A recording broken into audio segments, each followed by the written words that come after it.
Olá pessoal, continuando o nosso bloco sobre programação dinâmica, hoje nós vamos falar do problema de encontrar a árvore binária de busca ótima. Antes de entrar nos detalhes desse problema, deixa eu contextualizar para vocês a ideia, né, a função, a importância dessa aula no nosso curso e mais especificamente no bloco de PD. A gente já viu até esse momento 3 exemplos de aplicação da técnica de programação dinâmica para projetar algoritmos eficientes para alguns problemas. E esse é o jeito, é a abordagem principal que a gente usa para que vocês entendam as técnicas, né? A ideia é o quê? Uma técnica, ela é um padrão, é uma metodologia, ela é um método que, se você seguir, você consegue projetar para alguns problemas algoritmos particularmente eficientes e não triviais. E para que você reconheça esse método, mais do que te dar uma receita de bolo, coisa que a gente fez no final da primeira aula, a gente tenta mostrar vários exemplos, porque daí você vê as variações, né, as adaptações que a técnica tem que ter em cada caso e o que se mantém, qual que é a essência da técnica. Nesse contexto, tendo visto 3 exemplos, eu espero que vocês já estejam pegando o traquejo de como funciona o projeto de algoritmos por programação dinâmica. E entrando então na função dessa aula, essa aula é para mostrar que essa técnica pode ser altamente não trivial, né, no sentido que aplicar para esse problema vai ser um tanto mais trabalhoso do que para problemas anteriores. Não é para desanimar ninguém, tá? Mas é porque isso pode trazer um aprendizado diferenciado quando a gente encara um problema em que a técnica dá ótimos resultados, mas a aplicação dela tem que ser mais cuidadosa e um pouquinho mais trabalhosa. Tá? Então vem como um reforço ali e diferenciada em relação aos 3 primeiros exemplos. Feito esse contexto, vamos lá então falar do problema da árvore binária de busca ótima.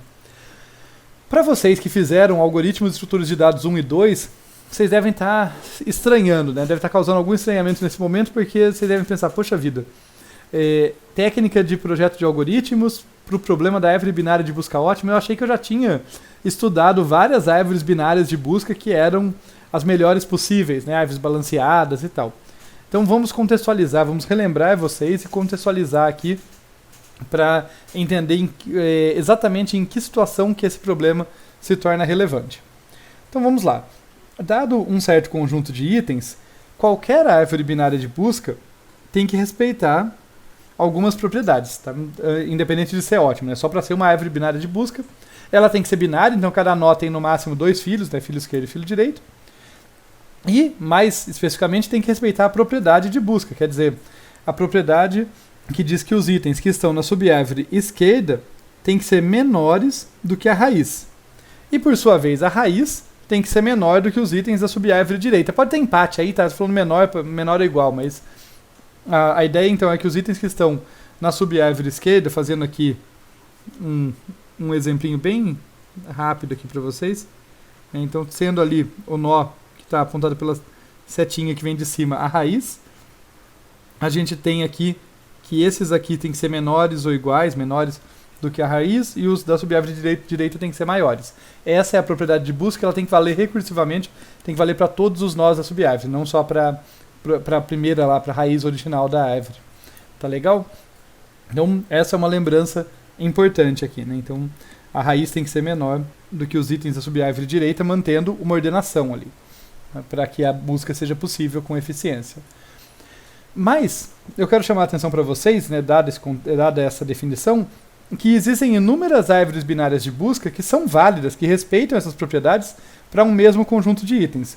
Por exemplo, vamos pegar 3 itens aqui, eu não vou dar valor para eles, mas eu vou dar um valor relativo. Vou dizer, olha, x aqui é menor do que y, por sua vez, é menor do que z. Vamos construir árvores binárias de busca com esses itens? Vamos lá, então, começar com uma árvore aqui. Como o x é menor do que o y, que é menor do que z, o x tem que estar sempre à esquerda do y e o y à esquerda do z, seguindo a propriedade de busca. A gente pode, por exemplo, ter essa árvore aqui, então. Mas ela não é a única. Uma outra que a gente pode ter é essa aqui, que começa com a raiz em z. Daí o x e o y vão ter que estar à esquerda, né? Então vai ter filho esquerdo aqui, o filho direito vai ser nulo, porque só tem 3 itens. O filho esquerdo vai ser o y. E, por sua vez, o filho esquerdo do y vai ser o x. Observem que essa árvore respeita a propriedade de busca. Tá? x, y e z estão ali estão na ordem relativa deles, respeitando ali x ser menor do que y, que é menor do que z. E vocês já podem imaginar qualquer outra, né? Se eu colocar o x na raiz, daí o y e o z vão ter que estar à direita. Então eu venho para cá, coloco o y aqui, e à direita do y, por sua vez, estará o z. Então temos aqui 3 árvores diferentes, e a gente pode se perguntar nesse momento, mas qual que é a melhor delas? Alguns de vocês eu acredito que vão ter um chute, né? A gente já acostumou a associar a melhor árvore com aquela mais balanceada. Vamos relembrar o porquê? Então vamos emendar esse assunto aqui.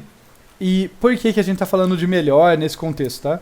A nossa preocupação primordial quando a gente fala de árvore binária de busca é fazer busca e outras operações com eficiência. Então o tempo de acesso é crítico.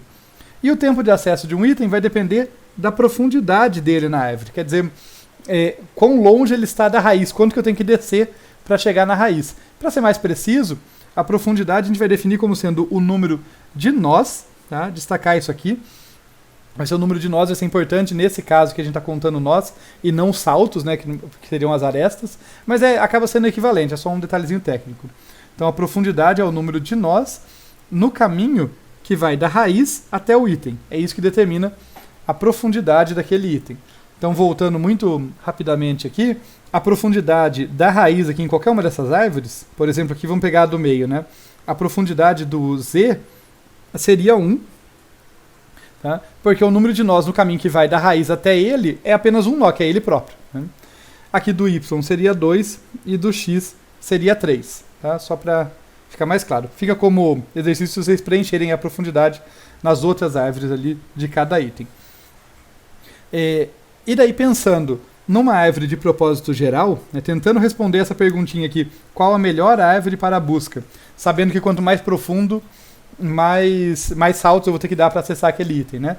Numa análise de pior caso, e pensando na árvore de propósito geral, a melhor árvore vai ser aquela que tem a menor altura, né? Que a distância aqui, lembrando vocês, a altura diz respeito a quê?